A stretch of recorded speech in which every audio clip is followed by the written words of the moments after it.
Good morning, mapagpalang araw sa ating lahat. For today's video, magluluto na naman tayo ng isda kasi request nila ng isda. So ang una, maglalagay po tayo ng lemon. Kung wala naman po kayong fresh na garlic, pwede din yung garlic powder. At maglagay ng asin. Lemon, garlic. Ano to, te? Fish masala yan. Masala. Kung wala ka namang fish masala, pwedeng cumin. Sige. Yun na lang, at saka yung Asin. kasbara. Ito, ano na, kumpleto na ito. Kaya, Ito? oo, lalagyan ko pa rin ng cumin kasi para mas mabango.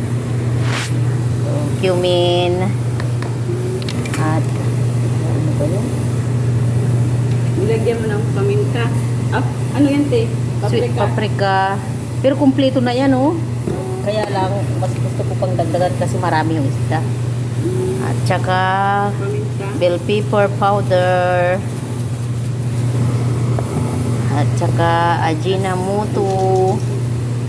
Hindi po mawawala ang ajinomoto para masarap po ang ating niluluto. Ano ang pinuluto doon? Nalo sa asin. Yan lang, te.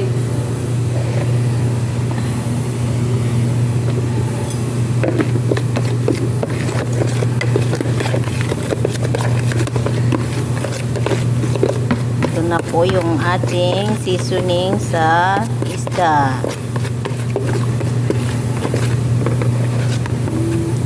Baka kulang yung asin. Ay, konti lang yung nailagay ko yata na asin. Yan. At ilagay na po natin yung ating Isda. isda.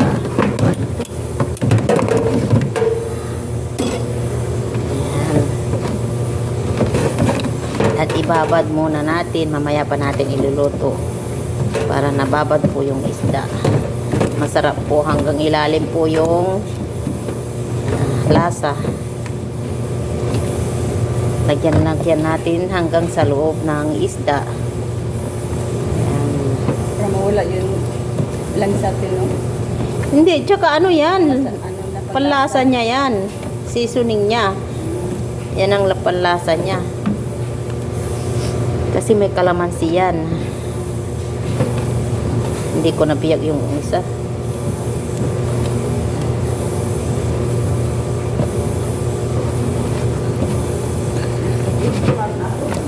Babad po natin lahat ang ating isda.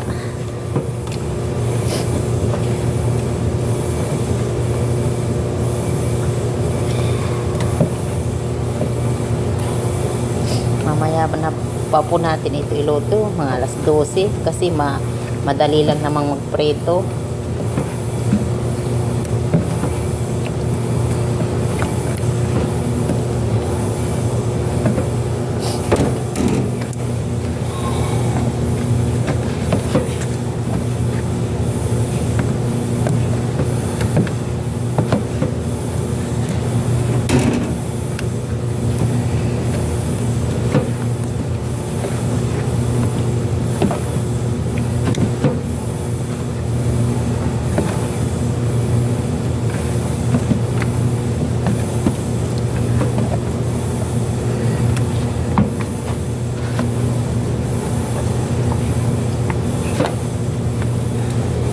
Tapos na.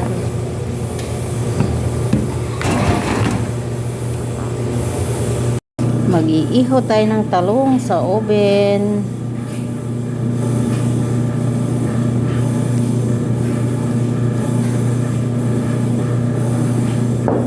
Nilagyan na po ng asin niyang talong. Ang lagyan na ng asin, te. O, nilagyan na ng asin.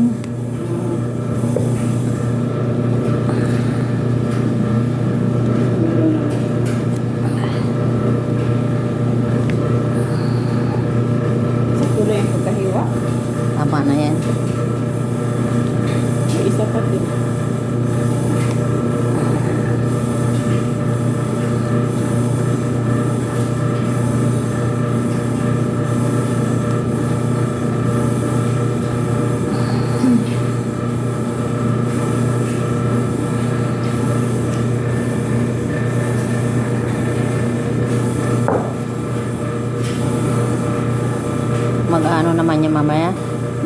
Liliit. Oo.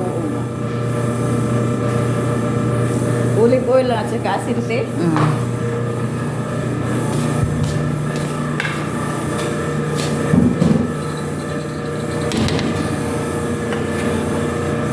Nasa ilalim po ang apoy muna sa una. Mamaya na lang i-adjust pag naluto na yung sa ibaba. Yung ating bukor, ang mahiwagang usok. Tuwing magluluto tayo ng isda, may usok na mahiwaga para mawala ang amoy. Ito po yung nilalagay ko. Di ba insenso yan sa atin? Ayan o. Oh. Kaya lang tinudurog, pero may mga buo naman. Ayan o. Ayan.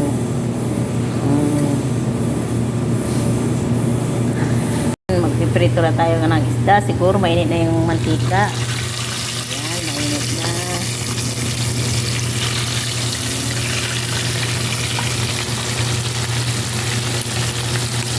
Dito po talaga ako nagpiprito sa kasirola kasi hindi po siya tumatalsik kasi malalim.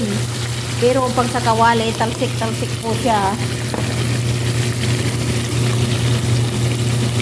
Kaya habang nagpiprito tayo, andun yung pantanggal ng amoy, cinnamon at suka.